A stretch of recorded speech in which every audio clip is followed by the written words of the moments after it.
So you're from Westchester County, Yep, born and raised White Plains. White Plains. So school-wise, where were you at? Well, technically, I actually wasn't born in White Plains. Take that back. We moved to White Plains when I was in second grade. Okay. At that time, we were in Rybrook, so I stayed at a little small Catholic school Good there. old Rybrook. Good old Rybrook. My family yep. lives in Rybrook. Oh, really? Yeah. It's a good spot. Right off of King Street. So we were around there. I moved when I was in like third grade, so I don't really remember it that well. So I was at a school called Resurrection there until about fifth grade. Went to a small Catholic school in White Plains for sixth and seventh grade. Then went to White Plains Public Schools for eighth through high school. Were you an altar boy? No, I wasn't an altar boy. I was the church. I wasn't my vibe. I did the altar boy because I was in public school until fifth grade, and then I did private school. My mom took me out of public school, I think, or whatever year, 1991 or whatever it was, because the public schools were getting really bad in the Bronx. And when I went to private school, they were like, oh, you could be an altar boy. I'm like, why do I want to be an altar boy? And they're like, well, because you could do weddings, and you could do you can get out of class, and you get tipped on the funerals and the weddings. So it was a cool thing, and you got out of class for a couple hours. Anything to do that.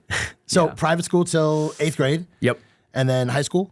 High school was White Plains High School. Okay. So I went to White Plains Middle School for eighth to be like a little bit of a bridging the gap. So I didn't go from like 30 people in my grade to 1,000 at White Plains High School or 500. And then, high school was White Plains. And then I think I read somewhere that you were in Tampa for college? University of Tampa. Really? Got out of here. University. My parents met at the University of Tampa. What? Yes. Are you serious? I swear. That's great. Or Tampa University, one or the other. Is it the same place? So there's USF. So a lot of people mix them up with University of Southern Florida, which is technically in St. Pete, but they're really close. And then there's University of Tampa. Yeah, and so then there's no Tampa University. So University of Tampa is where my parents met. Oh, hell yeah. Yeah. My dad was born and raised in the Bronx. He did 2 years community college in up in the Catskills. Okay. And he saved up enough money to be able to send himself his last 2 years in Tampa University. Good for him. Where he met my mother. Now, my mother was born, her father was in the military, so she started in Pennsylvania, then she went to Detroit, then they moved to Oklahoma where they settled, and then from Oklahoma, she went to Tampa University, met my father, and then he brought her back to the Bronx. Small world. She never went back to Oklahoma. So you can imagine the shell shock of her coming to the Bronx. A whole different world. In the 1970s when the Bronx is burning, and my father brought her back to the Bronx. So it's interesting. Okay, so University of Tampa, and you were an athlete there, right? Not technically. I didn't actually play sports there. I played baseball all throughout high school, and they had a really good baseball team. Okay. And it was, do I try and sort of be on the team and be like a pinch runner here and there, or do I just enjoy college? And I went the other route. All right. And then me and a bunch of other kids who probably were in the same boat, good baseball players in high school, but not good enough, started a softball team and just crushed. All right, cool. So that was our athlete situation. Well, there. that's cool because softball's fun. I mean, I play a lot of softball now. I'm kind of reliving those younger days. Yeah.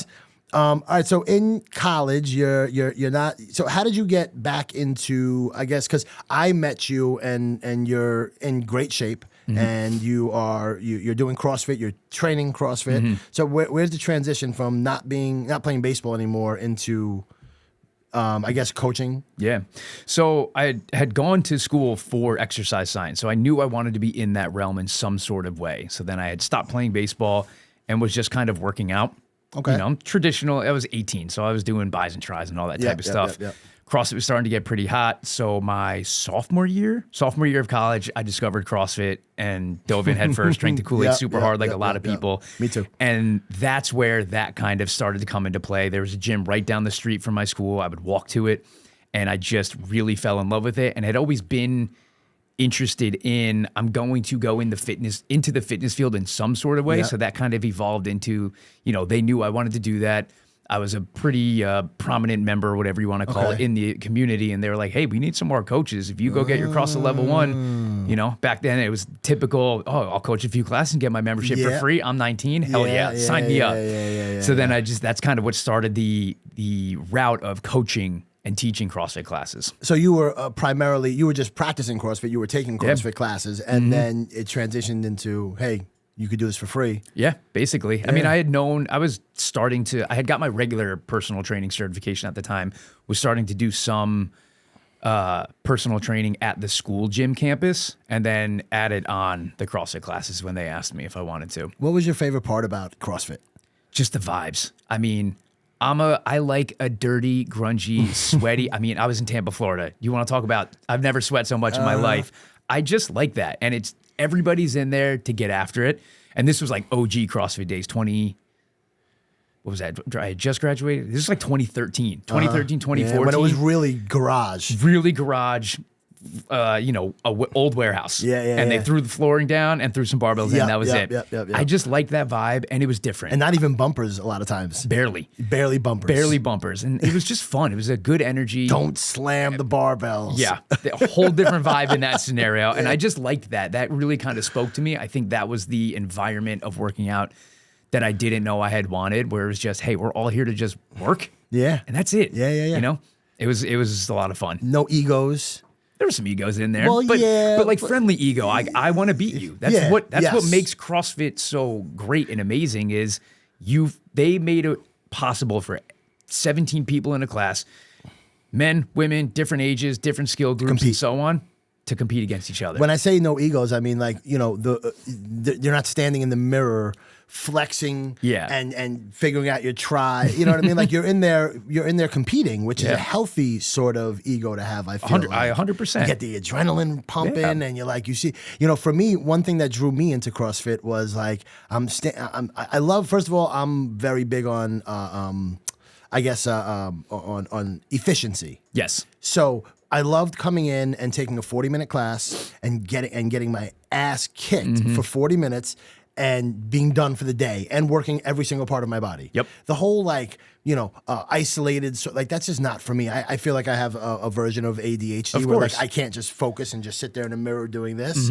And that's what drew me into CrossFit. And also I would be lying if I said that standing next to the soccer mom that is doing pull-ups, that is doing kipping pull-ups or strict pull-ups or putting up weight did not push me to go harder. Of course. And that's the healthy ego that kind of pops in there with CrossFit. And that's what they did a really good job of doing, is kind of like what you were saying. I think a lot of people not necessarily even have like a form of ADHD, which a lot of us do, me included, but for so long, there was only one route. It's like, you want to work out, you go to the gym, you do buys and tries, bodybuilding-ish style split. And other things had kind of sort of popped up. Yeah. But CrossFit was the first one, for the most part, that really caught fire and showed a lot of people, hey, there's another way you can do this, and it also works really well. Yep. And it has a bunch of other benefits. But, for so long, it was, again, just a traditional style of lifting. And CrossFit really broke the mold of, hey, there's another way. Yeah. And I love the functional fitness tagline. Yeah. Like, it makes the most sense, right? Like, you have to bend down to pick your kids up. You have to put your suitcase above the when you're on a plane. Of course. Like, it just makes the most sense. Like, how often are you going to pick up a glass of milk and just straight bicep curl it and engage your biceps as much as you can. So, all right. So how long were you coaching CrossFit? And what was your trajectory there? So I got my CrossFit level 1 when I was 20. Young. Yeah, I was young. I failed it the first time too. That was fun. But I was young. I was probably a junior in college, maybe a senior. I don't fully remember. I think I was about 20 years old. Okay. Taught at that gym for a couple years. And then I had graduated college and I was 22 years old. And then I stayed in Tampa for a year. And then I had come home to be the head coach at the time, it was CrossFit Westchester, the Pelham location. So I got brought in to be the head coach there. So were you recruited or did I was recruited, yes. Really? Yes, I do like to say that. It's funny. I actually had that conversation with somebody the other day. I was asked to move back up to New York. How'd they find you? I mean, at that time, social media? No, not at all. So Vin. Yep. Shout out to Vin. Shout out to Vin. My first time at CrossFit in New York was actually, technically, that was my first CrossFit experience ever. But my first time doing CrossFit in New York was at CrossFit Westchester, which is in White Plains. It's right down the street from my house. So I had gone there, and I met Vin like once or twice through the grapevine of just being there. And Chris Guerrero, shout out to him, being the owner there. He opened up him and Vin opened up CrossFit Westchester at the Pelham location. Gotcha. In 2017. I don't know when, a while ago, right? Yeah. So they opened that. Vin had known who I was. Chris did as well. So that's kind of how that conversation started. Vin has his hands in 30 different things. He was doing something at the time where he couldn't be at the gym or didn't want to be at the gym all the time teaching classes. So he hit me up and was like, "Hey, I've got a head coaching gig for you if you want," which I didn't know existed. And I was like, that sounds kind of cool. Let's do it. Yeah. So what is head coaching? I imagine you're doing the programming. So the program was kind of a group effort then. So we kind of all did. Oh no, I take that back. We did the same programming that the other CrossFit location was doing, which Chris is a wizard at. So actually that was very helpful. So we did the same thing as them.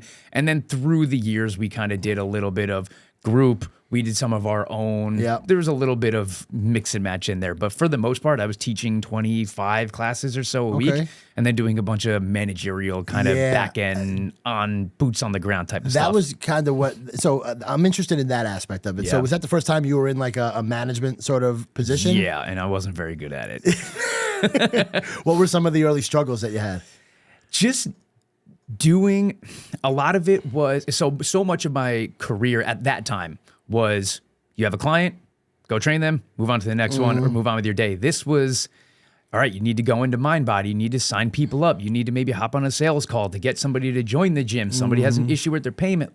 Just a little back-end managerial type of stuff and, deal with personalities within the gym as well as in members. So it was a lot of different stuff.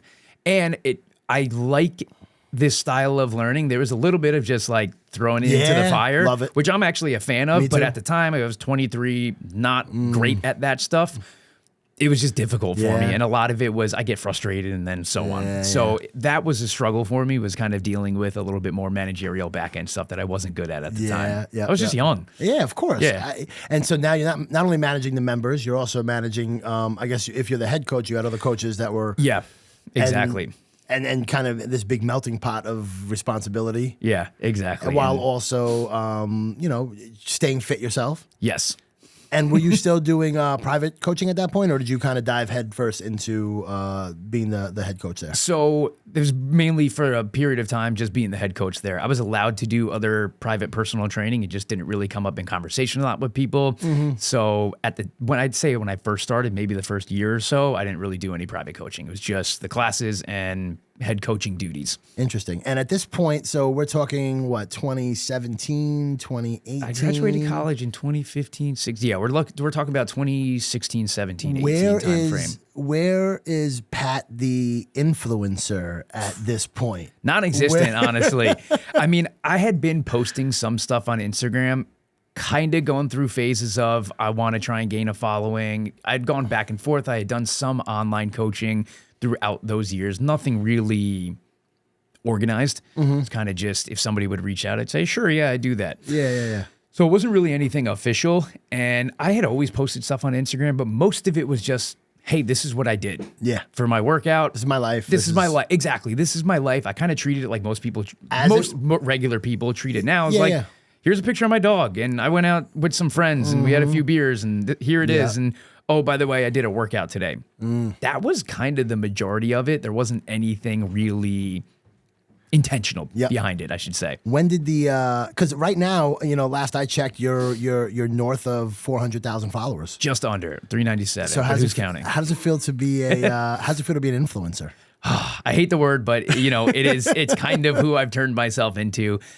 I enjoy it, honestly. I enjoy that side of things. I think I've always liked fitness on a broad scale. I like teaching classes. I like when there's 20, 30, 40, 50 people in a class. That's super fun for me. I love training people one-on-one, but I just get more excited on fitness to the broad realm of people. I think it's just because my career for so long was teaching classes. So that's what I got good at and liked to do. So I enjoy it. I'm not a super crazy data-driven trainer. I'm not very well-versed as compared to other people in the anatomy, the science behind everything. I like fitness. Go sweat, throw around some weights, and let's have a good time. Do it safely. Of course. I like teaching people.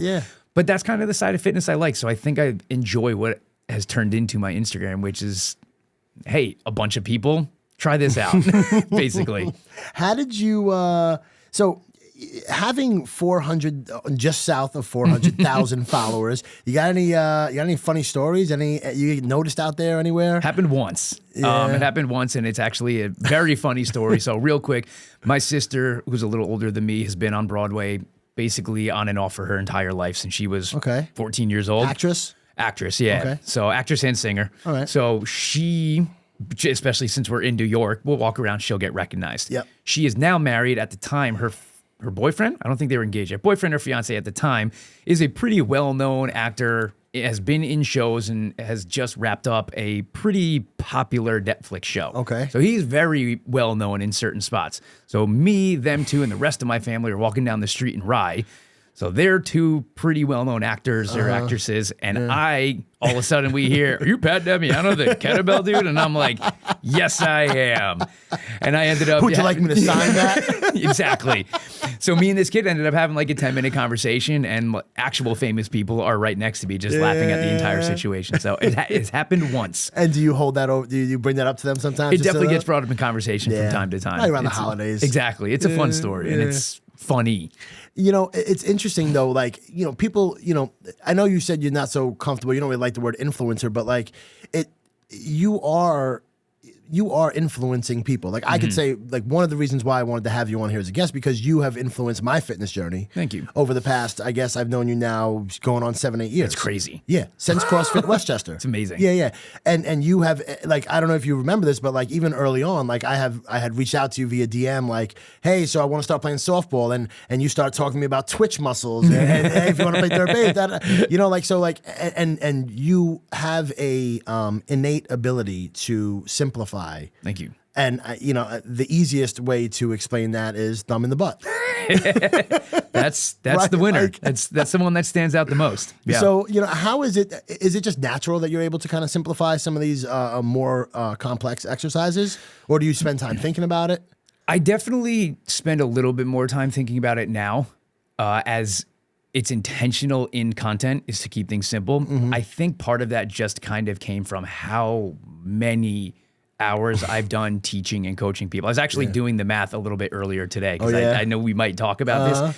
So just over, if we go 8 years worth, which is not as long as I've been in the fitness industry, it's been more than that. We go 8 years worth of 30 classes / personal training sessions / CrossFit classes A week? We're at 12,000 hours. Wow. And that's just in the past 8 years. And we could really probably go 10 or 12 years. So long story short, I've taught a shit ton of people, right? And that's just over time. When you're teaching people how to do a deadlift, a squat, kettlebell swing, clean, any exercise over and over and over again, and different people, 70-year-olds, 12-year-olds, men, women, super advanced people on day one. Long story short, you learn how to teach every exercise 20 different ways. And you learn what actually works and what doesn't work. And what cues. What cues work, right? There's a lot of cues that very smart trainers can say, but goes right over people's heads because they just use too difficult of wording and so on and so forth. So I think just thousands of hours under my belt has allowed me to simplify things and realize what works, what doesn't work, and what makes sense to your quote unquote everyday or average person. And I think it just kind of happened over time. You just learned how to do it. I mean, so you sent me a video the other day about, you know, I sent you something that I was doing, an exercise that I was doing. Then you sent me back a video, and it made perfect sense. Once I saw you do it, and the way you kind of, the one cue that really helps me a lot is when you're with a barbell, your elbows are out, but with the kettlebell, you're in, and it changes the entire dynamic. Yep. You know, so just kind of segueing into kettlebells. You are, I guess, for all intents and purposes, at least Google thinks that you are you are the kettlebell king at this point. I would say at least in Westchester County. I mean, I don't see anybody else doing it at the level that you're doing it at. So how did you end up in the kettlebell sort of world, and how did that become your primary? Because, you know, we talked about CrossFit, CrossFit training, a little bit of baseball. I know you had done barbell lifting and some bodybuilding at some point, but now kettlebell seems to be your lane. So how did you end up there, and what are you learning along the way? So long story short, I actually discovered kettlebells when I was about 14, 15 years old. Way back in the day, dabbled with them a little bit. I've always just kind of been intrigued with alternate fitness, which is why CrossFit stuck with me. Long story short, dabbled with them a little bit. They were always kind of in CrossFit. You did swings and some other stuff here and there. And then I've just gone through the grapevine of doing a bunch of different fitness. They were always kind of part of the mix. And I was doing a little bit of a bodybuilding split for a period of time. I got into jiu-jitsu during that time. And I remember seeing you in your outfit. Yeah, dude. What are those things called? Gis. Gis, yeah. So bodybuilding and jiu-jitsu don't go hand in hand very well. It's very tight, just lost any sort of athleticism. was like, okay, I need to get a little bit more quote unquote functional right now. So started dabbling with more of the unconventional tools, kettlebells, maces, clubs, the fun stuff. Oh, I remember the when fun you were stuff doing, to me. I remember when you were doing that. The Bulgarian bag? Oh my Lord! When I saw you doing that, I started again, dude. Just to go back to the influencer part, like, bro, like when I saw you doing that, and then with the clubs and all that stuff, the clubs, I immediately ran to like Amazon to see like how much they cost, and to see, I'm not even kidding, dude. Like, it's fun stuff, and you don't even know who you're influencing, right? I have no idea, right? Which is cool. Yeah.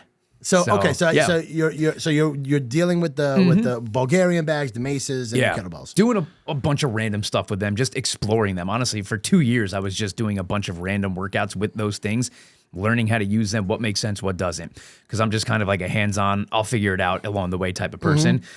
So then I was just doing a bunch of random stuff. Kind of going back to jumping in the fire. Exactly. That's just how I roll. I'll try anything and just I'll fucking figure it out along the way.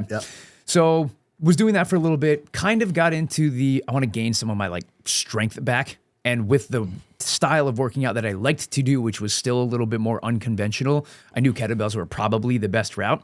So I just started hitting them a little bit more consistently and taking what I know from like the strength training world, implementing them into kettlebells, and just kind of really enjoyed it. I was getting back to like my old roots of traditional strength training, but incorporating my new roots, which was the unconventional fitness, and kettlebells were just the perfect blend of that. And I just felt good. I felt good. I was enjoying it. And quite frankly, that's all I really care about. Yeah. I think that something that I've heard you say time after time is like, you got to just enjoy. That's it. You got to just enjoy if you're going to treat your body and you're going to do something, just enjoy doing it. You have to.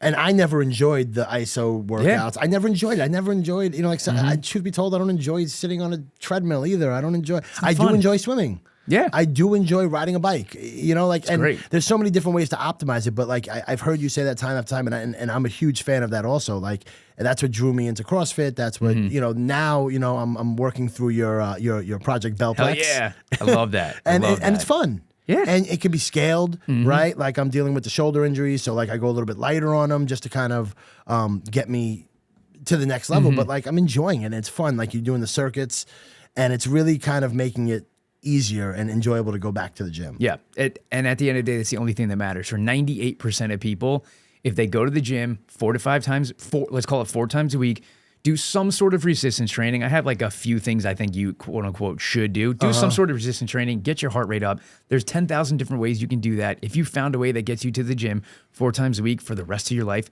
just do it. And if you ever get sick of it, go try something else. Something else. It's really not that serious, right? Like being in good shape is, right? That is very important, but there's just so many different ways that we can go about it. It doesn't need to be the most optimal way. It just needs to be the way that actually works for you and you like to do, because this is a forever game. Yeah. You know, if you want to prep for a competition for something, you might need to do certain things. But for most people to just feel a little better, be fit, get stronger, more mobile, lose a few pounds, you can do whatever the hell you want. Makes perfect sense. Yeah. Talk to me about your so with becoming with growing your social media. I imagine at that point you've kind of you're now transitioned more into the business world. Yeah, because obviously you're not training. Oh, you are still training classes. Oh yeah, right. But now you got this following and you're trying to monetize it. So like, how is it to transition from becoming, I guess, 12,000 hours, right, of being a fitness trainer into, if you added up all your time as a business trainer or as being a business owner, you're nowhere near that. No, not yet. So what are you learning along the way, and what kind of challenges have you faced so far? Learning is, the first thing I'll say is having somebody to help you along the way. So I had tried a couple different times to, create an online business or something in that realm. And everything changed when I hired my coach, who I'm still with a year and a half later. This is a business coach. My business coach. Awesome. Yeah, so my business coach, shout out to Mike Bledsoe and Jared. So I have 2 guys that I see every single week since August of 2023. No wonder it's I've noticed everything changed when I got them. They really kind of leveled me out, honed me in on, ironically enough, I use the same strategy. It's like, go with the route that you enjoy and what is going to work for you. So that was the biggest change for me, was actually having somebody to show me the ropes, because like I said before, I tend to just jump in and figure things out along the way. It can work. With this, I wanted to fast track it the best that I could, right? Of You can course, only fast track it so much. So they were super important. So just having the help. And then also, as cliche as it is, just being patient and being okay fucking up a lot. Yeah. Fail forward. Fail forward. You know, you're going to, and that's what it is. I've started to talk to more people who have been picking my brain about how they can start their own route. It's just, you know, it's been a decent amount of time. It's been a lot of screw ups, just being patient and being okay with that. You're going to mess up. And the best part is you're just going to learn from those things. I know it's cliche as it sounds or as it comes, but it's the truth. You'd only learn how to do the thing you need to do when you try doing it and mess it up. And then obviously having somebody else to help you be like, hey, maybe you should have done that instead helps. Well, did you think when you were, go back to Pat as a 14-year-old, 15-year-old kid, did you think that you were going to be where you are today? Where did you think you were going to be? I had no idea, honestly. I never really looked too far into the future because so many things can change so quickly. And I've had things in my life change very quickly. So I've never been one to be like, all right, in 10 years, I'm going to be here, 5 years there. So I always just kind of like went with the flow. And honestly, when I was 15, 16 years old or starting my career in the fitness industry, the fitness industry is not what it is now. No, things changed very quickly and in a short amount of time. So in my head, I was thinking, okay, I'll just be a personal trainer forever. I don't know what else to do. Did you think you were going to be in business, though? No. Did you think you were going to be a business owner? Because you are a business owner. Yeah. You're a small business owner, and I don't use small because I'm a small business owner, but like we're not big corporate giants. Right. There was a struggle period of time, so a pretty decent amount of time where I was convinced I was just a number 2. I was never going to be the number 1. I thought it was just in my personality to be the person that's right under the number 1 or somewhere down that pecking order where it's just like, hey, go do that. Yes, sir, I'll do my thing, whatever it is. And I never thought I had what it takes to own and operate a business or be an actual entrepreneur. So that's been a very nice confidence boost the past couple of years. One of the struggles that I've had as a small business owner is navigating the dealing with our favorite Uncle Sam. Yeah. Yes. So how are you learning dealing with now being a small business owner where now you're wearing a marketing hat, you're wearing the accounting hat, you're wearing the accounts receivable, accounts payable, human resources. How are you learning all this stuff? It's a lot of figuring out along the way, honestly. So the big one is the marketing, all the finances and stuff like that. I'm very fortunate enough to have one of my best friends, or my best friend is very good in QuickBooks. So he does a lot of bookkeeping for me. Super important. And with me. Really, really helpful in that department. Important. My wife is also very organized and a big help. So she does a lot of just kind of tracking or sets up my Google Sheets so I can organize people around us. Because I'm not. Yeah. I'm not. I'm the other side of things where, like I was saying, like the marketing side and the creative side is where I tend to thrive. So that has been a really fun figuring it out for me because that gets a little bit more quantifiable of I did this posted this well, it brought this many people in, I changed this on my landing page, it converted this way. That's the side of things that I've grown to really enjoy. Yeah. And then the other like back end organizational stuff are not. Just show me what we got. I'm like, just give me like the absolute basics and or just help me do it or do it for me. And that'd be great. So that way I can focus on. But that's what that I've learned is what a good business owner does is you have your superpowers or the things you're really good at. I don't like the word superpower, but you have the things you're really good at. And that's how you got to where you are. Throw some lighter fluid on those and continue to light it on fire. And if something is eating away at you time-wise and mental energy-wise, and you can dish it off to somebody, whether it's a wife, a friend, or a virtual assistant, like freaking do it. Yeah. Because it's going to make your life so much easier. It's going to cost a little bit of money, but you're going to be able to double and triple down on what you're good at. And for me, it's the marketing and content creating side of things. That's what brings people in. How do you break down your and I'm talking from a business aspect right now, your calendar, right? Like, in real estate, we look at quarters, right? So like for me, I've been in business for 20 years. So like I look at it like, okay, my fourth quarter, my Q4 wasn't so good. So I'm ramping up my Q1. How do you look at your business and your marketing in quarters? Do you look at it in years? How do you pick like what kind of campaign I'm going to focus on? Or, one thing I struggle with is a shiny penny, right? Like something new comes in. Yes. So how do you deal with that? in your business? So in terms of like tracking I guess you could say the finances and stuff like that, that's all monthly. But in terms of the content, I think that's what you're asking about. Yeah. Is a Well, the lot marketing, of it, really. Yeah, the content and the marketing, a lot of it now is just kind of going with it. I've kind of gotten to that point where I see something and I just make a piece of content and go with it, right? So it's not wildly organized. I will have periods of time where, the intention is to spend the next week or two growing the page. And then the next week or two after that is to nurture my current audience. So posts that might not be as sexy or do as well, but they're going to teach my audience a little bit and gain some trust. And then maybe the next week, I'm going to focus on selling and getting people into the program. So I will have those different bouts or periods of times. It's not incredibly organized. I kind of just like, all right, I decided on Sunday we're going to spend the next week trying to get some people into the following, but also too with Instagram and all social media, it's ever changing. So you kind of have to go with the flow and figure things out along the way. But that's kind of my strategy now. Is it's not incredibly organized in terms of structured, but I will have those periods where no, this week we're going to focus on just beginner kettlebell posts, just advanced stuff. We're just going to post kettlebell complexes this week, try and get more people in. I'm just going to answer frequently asked questions and so on and so forth. So I will have periods of time with that. And it also helps me stay focused for that week. Because sometimes I get a little scatterbrained with content. Of course. Well, are you familiar with the content pillars? No. So content pillars are essentially like, okay, so you want to come up with, let's just say 3 to 5 of the main pillars, right? So one is going to be educational, one's going to be marketing, and then you create a bunch of content all around this. And so on Mondays, it's always going to be educational. Tuesdays, it's always going to be this.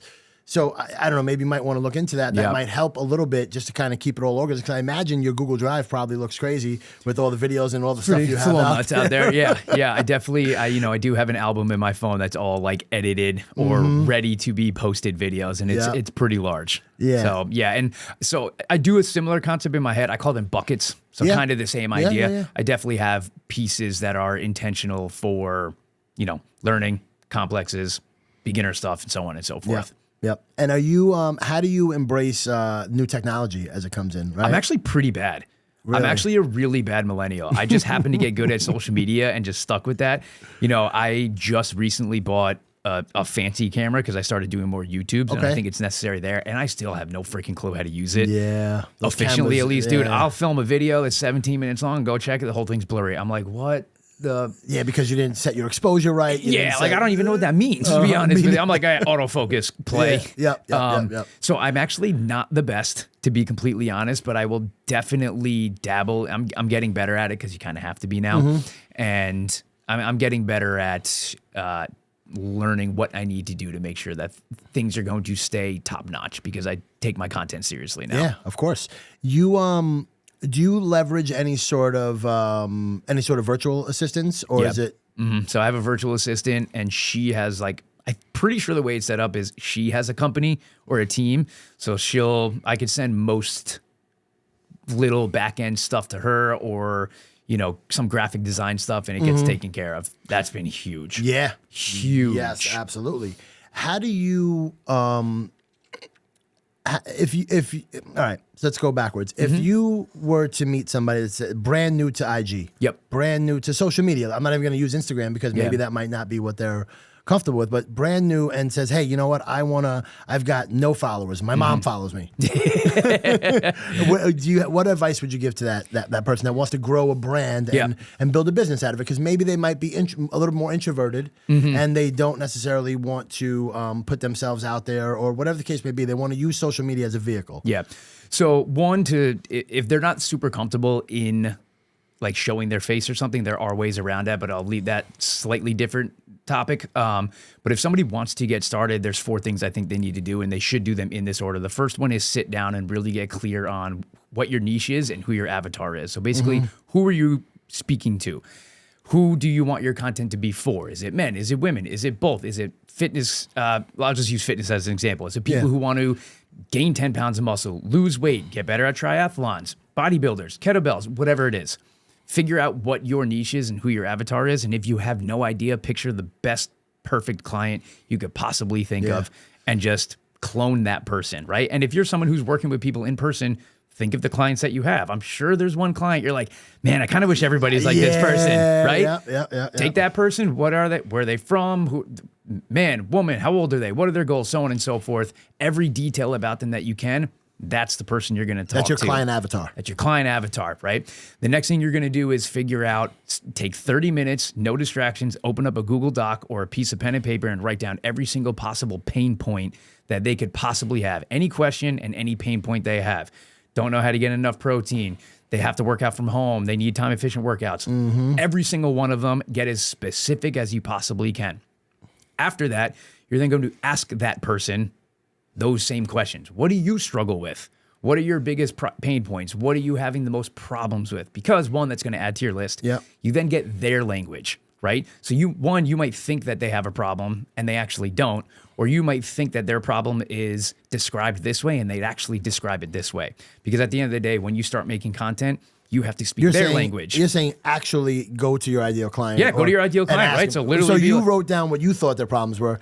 Now you're going to go to the person. You're going to ask them to kind of confirm, but also just get more ideas, because you probably have a general idea as to what their problems are or what things they struggle with. But then you're going to ask them to get more ideas and then also get their language, right? You might think that they struggle to get enough protein for lunch, and really it's like they just have no idea what to eat for lunch. Yep. Those are two different things, right? Yeah. You hear it worded from them, and that's the wording you then use in your content. Yes, right? because it relates. Exactly. And then the fourth thing that you need to do is actually start making content off of that entire bullet. You should have 20, 30, 40 things that are all bullet points. Now you're going to go in and answer every one of those questions. Here's 2 ways to get in more protein at breakfast, and it's going to take you less than 10 minutes to make these breakfasts. Yep. You type all of that out into a content draft or script or something like that, make it into a piece of content that has, most important part, some sort of take-homeable answer to the question or solution to the problem that they have. Okay. And that's the basis of it. That's zero to listen. That's really that's forever, bro, honestly. Yeah. Yeah. But that's the place to start, because so many people are like, I don't know what to do. That's where you start. Know your audience. Find your audience, figure out what they're struggling with, ask them to get a little bit more clearer, answer the questions they have, and give solutions to the problems that they have. Interesting. That's it. Yeah. With tangible, take-homeable is what I call it, solutions and answers.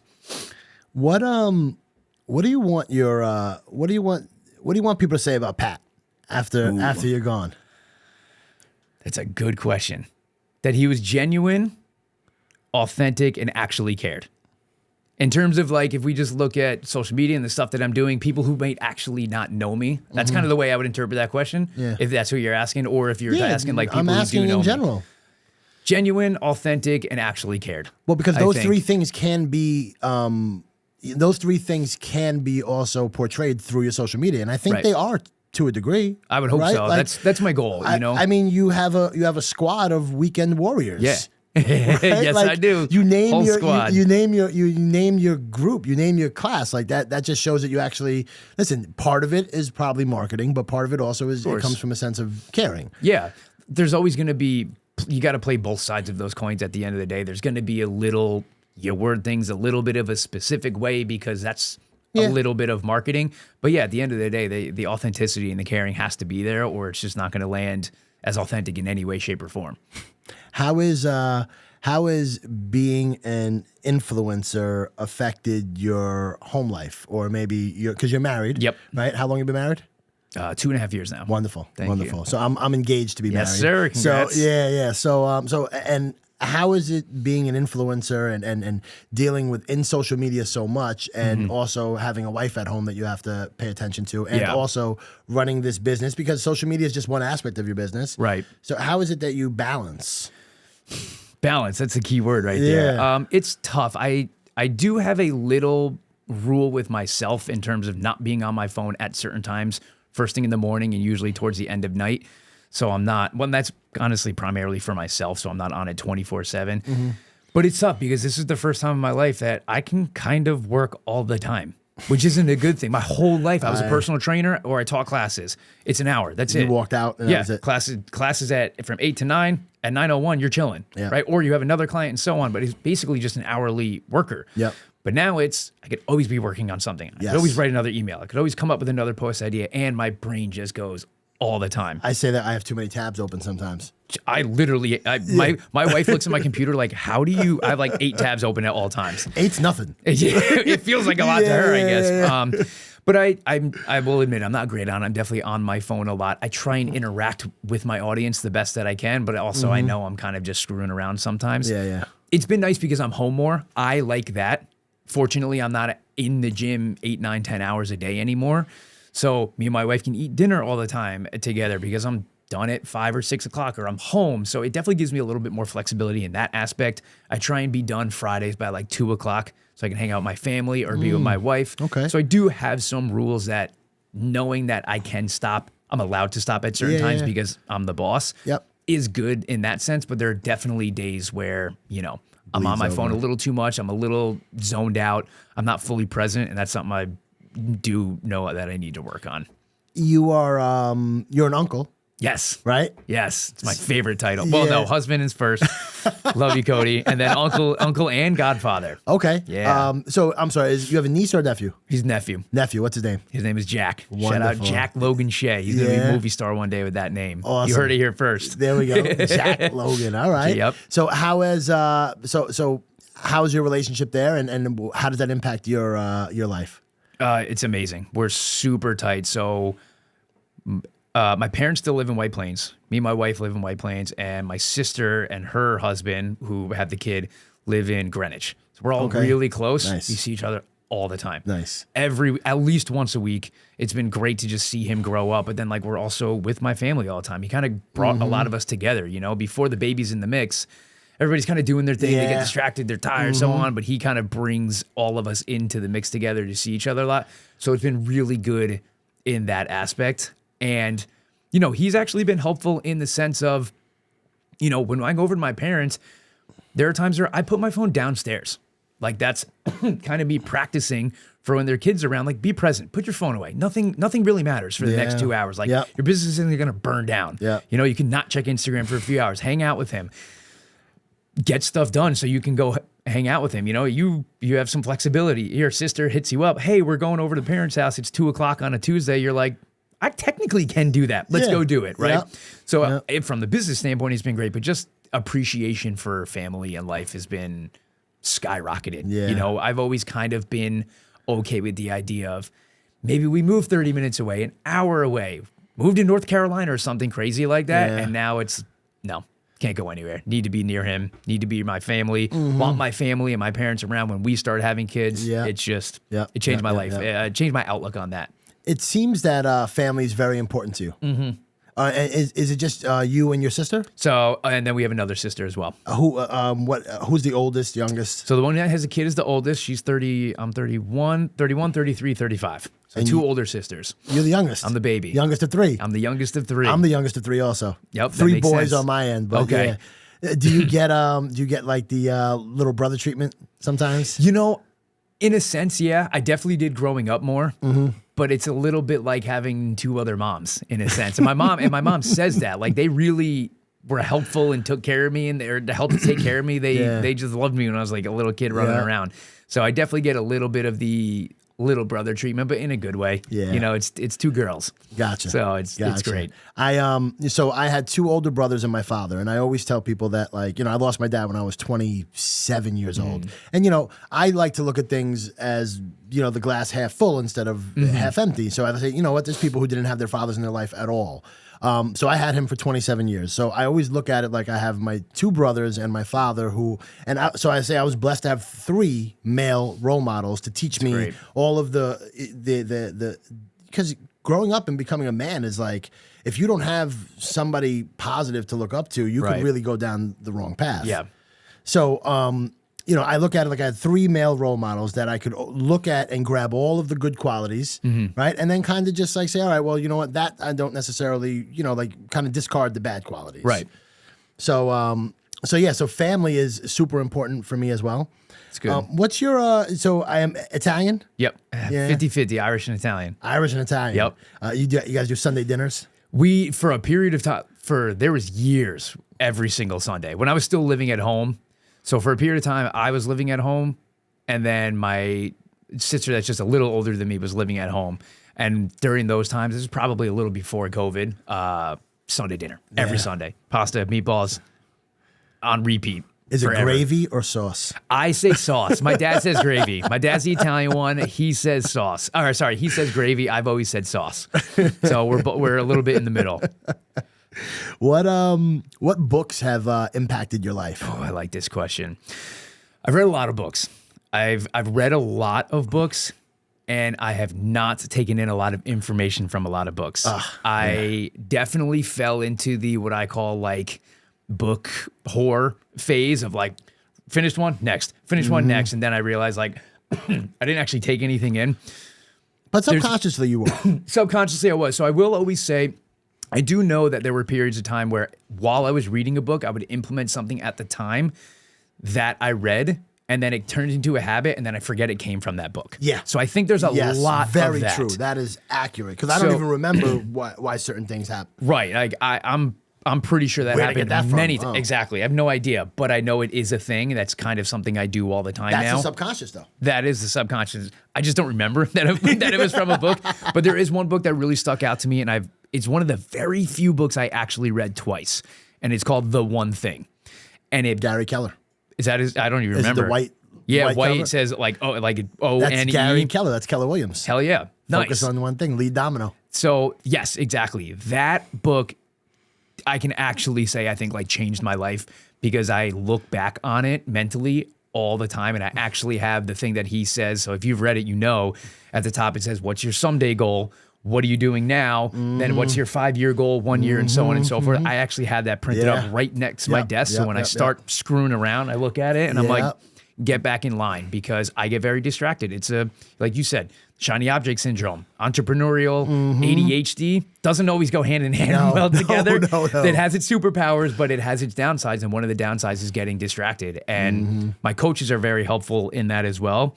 But that book was very good at basically saying, just shut up and keep doing what's working and do it for longer than you think. And don't veer off. That was good. What Real is good for me. what is the one thing that I could do right now that by doing so will make everything else unnecessary or easier? Damn. I need to get that in my head. Hell yeah. But yeah, exactly. It's true. Yeah. What's the one thing? Like, because we get so sidetracked with everything else. Yeah. And especially in a business too, one mentally, but then also literally. What's bringing in you the most money? Keep doing that more and more. And obviously have the stuff that you do for fun or things that you enjoy, but like look at your business from that standpoint and focus on the things that are actually bringing in your money and paying your bills. How much content do you consume compared to how much you're creating? I definitely create a lot more. Good. I genuinely enjoy creating content. That is one thing I have learned throughout the past 2 years is I really do like it. I like marketing. I think that's what I enjoy the most out of everything in terms of like the business umbrella. I really like the marketing side of things. So I create a lot of content. There's a lot of freaking ideas in my head. And what I've learned is creating content has actually been a little, in certain scenarios, therapeutic to just get the ideas out. Because a lot of my content is a little bit me just like diary spilling. It's like, get it out here. It's like those conversations you have with yourself in the shower. I just turn them into content. So I consume a decent bit. I'm still a person. I'm still on social media for reasons that other people are on it as well. But a lot of my consuming of content is learning. And I don't just mean, how do you do X, Y, and Z? I'm learning from content that I watch from an entertainment and consumer standpoint, right? So I'll go on and watch a YouTube video on how to make your sales page better. But then I'll also, as I'm scrolling and doom scrolling like everybody else, if I stop on a video and I've watched it for a minute and 15 I like? What drew me in? If you're on Instagram and you watch a full minute, a minute and 15 seconds on Instagram, it's a long time. If I finish that video, I ask myself why. If I go through a video and leave in 2 seconds, I ask myself why. So it's a little bit of a combination. I definitely create a lot more. Good. But when I do consume, it has a purpose. And then also, I'm still a person. I have the entertainment side of consuming, but I'm pretty good at not consuming that much. Okay. Which for someone who's most of their life is on Instagram, I think is pretty good. What's your favorite exercise or movement with the kettlebell? I'm a big fan, and this goes for not even specifically with kettlebells. I'm gonna cheat, but it's gonna be a clean and press and a snatch. Okay. I competed in Olympic weightlifting heavily for 3.5 years. I like doing those exercises with barbells, with a kettlebell, with a dumbbell. I've just always liked those exercises. I'm sure part of it is the 3 years I spent doing nothing but those two. Yeah. But I just like them. They just feel good. I think they are in line with what I like out of fitness. And what's the most important thing somebody should, or cue that you would give to somebody for the clean and press? You really want me to say it? On the backswing of the kettlebell clean or snatch, you're going to stick your thumb in your butt and you're going to bring the kettlebell up to your shoulder for the clean or up overhead for the snatch. There you go. Yes, it is. But all jokes aside, yeah, it actually does work. And like we were saying, it's just teaching people a lot. The reason I say it all the time is because it does work. It's not just because it's funny. And it's a really good cue for people to remember when they're doing something like that, because it works and it helps them not crush their wrists and forearms, which when it comes to kettlebells is super annoying, especially if you're new. If you're brand new to kettlebells, you start destroying your wrists and forearms all the time. You start to get sick of that. You're like, I'll just use a barbell or dumbbell instead. Screw these things. So it's important. Yep. What's your morning routine like? Oh, I always say this. I'm the worst morning routine influencer ever. I wake up tired. I don't pretend to be wide awake. It's 4:30 in the morning, most mornings at least. I wake up, I pour my coffee, I sit at my desk, I drink my coffee, I chill, try not to get too much work done, but sometimes get a little bit done, just so I don't get too in the mix and then have to leave at a certain time. But for the most part, it's just kind of checking some stuff in the morning and just sitting at the desk chilling, and I'm out the door when I need to be. So there's not necessarily a morning routine that that you stick to, like, for productivity. No, well, because for the most part, I have to wake up and leave. So I have Monday, Wednesday, Thursday, Friday, Saturday. I wake up. That's 5 days a week. 5 days a week. I got to wake up and get to the gym basically right away.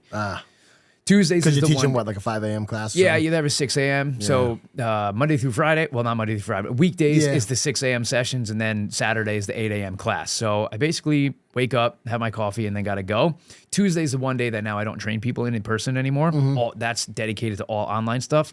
So my productivity isn't really intentional, but I am the most productive when I just wake up, grab my coffee, and I just start typing away. That's when I feel the most creative. I'm not distracted by anything, and I get a ton of stuff done. So that's really it on the creatives. On the productivity side, I'm not a cold plunger. Yeah, I'm not Sean or Dave. Not my vibe. I know. I'm not meditating. I tried meditating in the morning. I just want to go back to sleep. It's just coffee and get after it. Yeah, like for me, I personally, my morning routine, and I've kind of expressed this here on the podcast before, is like get up, get to the gym, just get my body moving somehow, some way, then do the sauna. Because they have the sauna there at the Body Blueprint with the sauna, and I throw in, while I'm in the sauna, I'm doing the 10-minute meditation. It's great. And then I just go right into the cold plunge. Love that. And I'm done with that by 7:30, 7:45 usually. Amazing. And that, if I don't do that, my day just is just off kilter. Yeah.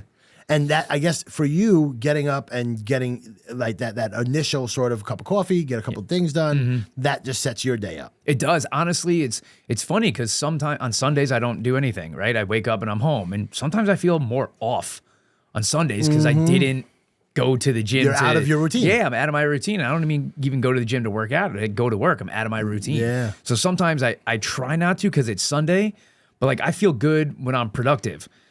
Mentally productive. So I try not to work on Sundays, but sometimes I just want to sit at my computer for an hour and maybe write up some emails or content ideas, because that just kind of makes me feel like, okay, I did the thing, I got it out of my head, and I feel a little productive. It's kind of my routine, which is weird. So I'm trying to fight that a little bit because it's tough.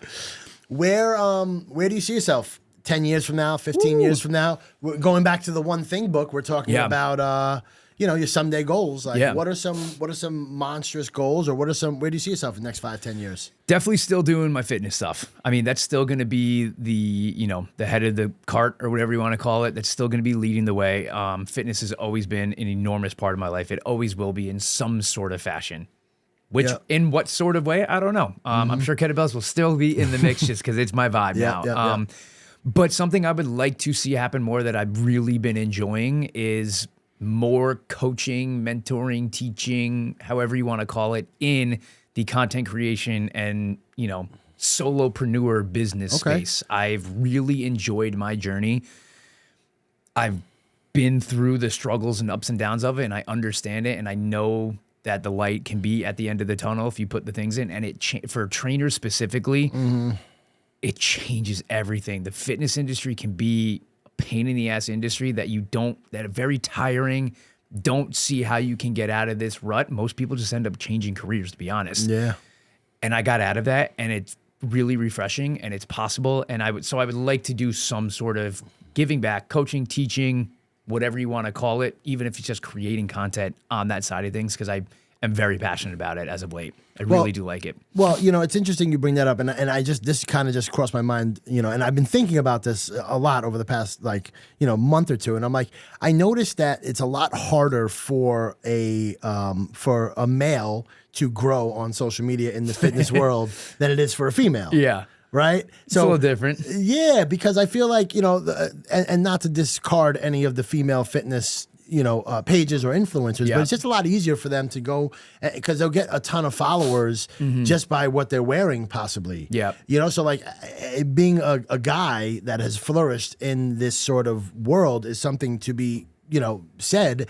And it really just kind of shows that you're actually putting out good content. Thank you. I appreciate that. I mean, I've definitely had my shirt off in a fair share of posts, but I do think I have what I think. And I'd like to think that I have what I consider a pretty high quality following, right? There's a lot of people with tons of followers that aren't the highest quality followers. Yeah. I think I have some pretty high quality followers that are genuinely interested in what I'm saying, willing to buy stuff, engaging, and so on and so forth. And they appreciate what I'm putting out. Why do you prefer to work out with or without shoes? I would. It's not where I thought that question. I thought you were going to say with or without people. I prefer to work out with. I see it a lot on your page, man. I would prefer to be barefoot for all of my workouts. Yeah, I just like it. I feel better that way. I feel a little bit more grounded. I am this word is so overused, but it's the easiest word to use. I'm a very primal type of worker-outer. It's kind of going back to what we were saying with the CrossFit, right? Yeah. I love working out shirtless in my garage, sweaty, sunny, with no shoes on and some freaking cannonballs with a handle on it. I don't care for machine. Like, I don't even have a rower or bike or anything like that. I'm like, if I'm going to get my heart rate up, just freaking go for a run. Yeah. Or jump some rope, whatever. I just like the minimalist, primalistic type of working out, and that includes no shoes. I don't think it's necessarily better than anything. It's just what vibes with me. I just like it better. Good. It's what I feel like we're supposed to work out that way, but that's Hey, listen. I'm biased. We were, we were put on this earth as hunters and gatherers. Right. No shoes, There's something about it. I do think there is something where there's something about it where it feels nice to be a little extra sweaty, maybe outside, swinging a ball of iron, as opposed to, sitting in a machine, pressing some contraption over your head. Just doesn't really do it for me. So how do people find you? How do they get in touch with you? Yeah. All my socials are at Pat Damiano _ Instagram, YouTube, TikTok.